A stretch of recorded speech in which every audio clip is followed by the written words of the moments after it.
Could you give our listeners an idea? So with a newspaper publication, there's the publisher, and I always say worries about the words, but also the money.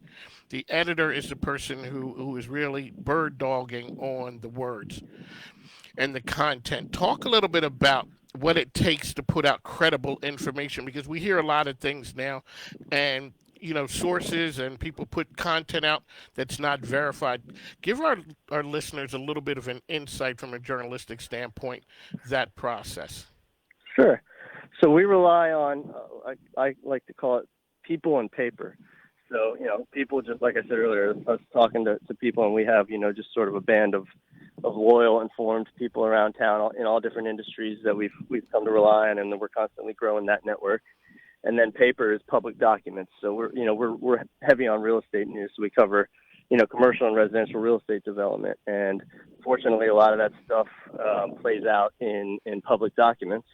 Building permits, plans of development, all the different types of permits and such that developers have to file with localities. So we sift through all that and figure out who's behind what and but even that stuff, we do our best to never take it at face value and always do our best to talk to the people behind the project. And between the mix of those two things, we can usually get to what you would argue is, as clear a picture as you can get. I mean, it's nearly impossible to get the full absolute truth every time.